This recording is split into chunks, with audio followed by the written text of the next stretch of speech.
तर चला कशी करायची आहे ते झटकन बघूया।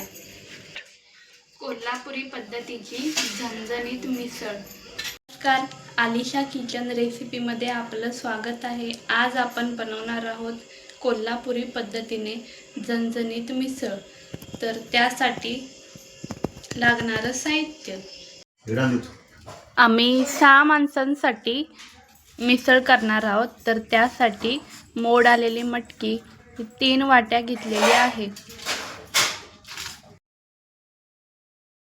मिसळ करण्यासाठी आपल्याला वाटण करायचं आहे, तर त्यासाठी घेतलेले साहित्य 2 मीडियम साईजचे कांदे उभे चिरून घेतलेले आहेत, 1 टोमॅटो, 2 चमचे तीळ, लसणाच्या पाकळ्या 20-25 आणि आलं घेतले बारीक चिरून, सुकं खोबरं घेतले चिरून, काही खडे मसाले घेतलेले आहेत,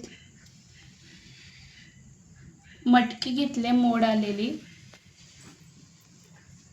तर हे फोडणीसाठी घेतले हिंग, कोथिंबीर, मिसळ मसाला, चवीप्रमाणे मीठ, कांदा लसूण मसाला, घरचं लाल तिखट आणि जिरं।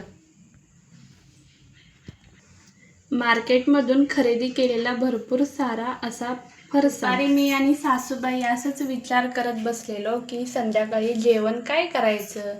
तर तेव्हा आमचं ठरलं की मिसळ करायची म्हणून कारभाऱ्यांना फोन केला की संध्याकाळी येताना ब्रेड घेऊन या। तर कारभारी घेऊन आलेत ब्रेडचे 2 स्लाइस। कशी मिसळ बनवायची तर झटकन बघूया। तर चला मग आता मटकी शिजवण्यासाठी 1 लिटर कुकरमध्ये पाणी ओतूया।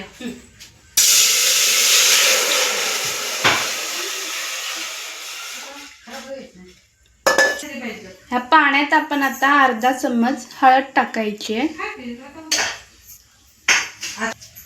चवीप्रमाणे यात मीठ टाकायचं आहे। ही अशी मटकी टाकून घ्यायची आहे। कुकरला झाकण लावूया आणि फक्त 1 शिटी करायची आहे, मटकी जास्त शिजवून घ्यायची नाहीये। गरम करत ठेवली होती, तर आपण 2 चमचे तीळ टाकून भाजून घ्यायचे। चांगलं परतायचं आहे मंद आचेवर, जेणेकरून ते करपले नाही पाहिजे, खाली लागले नाही पाहिजे। वाटण करण्यासाठी आपण सुकं खोबरं घेतलं होतं बारीक चिरून, ते भाजून घेणार आहोत। त्याच्यासोबत काही खडे मसाले घेतले होते, ते पण आपल्याला भाजून घ्यायचं आहे चांगलं। तर अशा प्रकारे आपण खोबरे खडे मसाले असे भाजून घेतलेले आहेत। टोमॅटो लसूण आलं भाजण्यासाठी आपण यात थोडंसं तेल घेतलंय। तर सर्वप्रथम पहिला कांदा टाकूया, तो चांगला भाजून घ्यायचा आहे। कांदा चांगला भाजून घेतलाय आपण, तर आता यात टोमॅटो टाकायचा आहे, चांगलं परतून घ्यायचं आहे। यातच आपण लसूण आणि आलं पण टाकायचं आहे, ते पण चांगलं भाजून घ्यायचं आहे।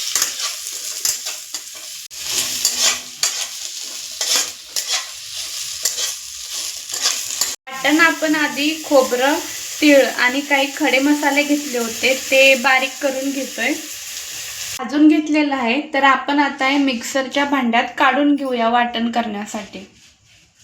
फोडणी देण्यासाठी कढई ठेवली होती गरम करत, ती गरम झाले। तर आपण यात तेल टाकूया।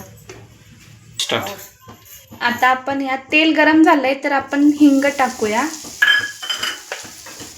हिंग चांगलं तडतडलंय, त्या मोहरी, जिरं, ते चांगलं परतून घ्यायचंय।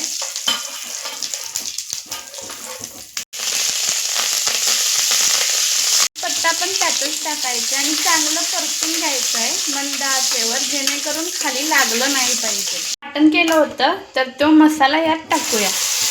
आता हे चांगलं मंद आचेवर परतून घ्यायचंय। 1 चम्मच आपण मिसळ मसाला टाकलाय, कांदा लसूण मसाला आणि हे घरचं लाल तिखट आहे, ते 1 चम्मच टाकले।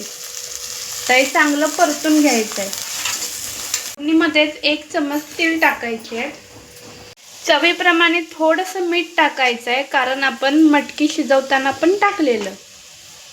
बघू शकता असं मसाले चांगले भाजून झालेले आहेत. तर आपण यात आता मटकी टाकूया. चांगलं परतून घ्यायचं आहे, जेणेकरून ते खाली लागलं नाही पाहिजे. पण मटकी शिजवलेला जो पाणी होता तो यात टाकायचा आहे. आपल्या चॅनलवर नवीन आला असाल तर सबस्क्राईब करा, जेणेकरून नवनवीन रेसिपी तुम्हाला पाहायला मिळेल. आम्ही रोजच नवीन रेसिपी टाकत असतो. तर बघा कशी उकळी आले मिसळला, मस्त तरी आले. आपण यात आता कोथिंबीर टाकूया. कशी झाले मिसळ ती कमेंट करून नक्की सांगा, आणि तुम्ही कशी करताय ते पण सांगा.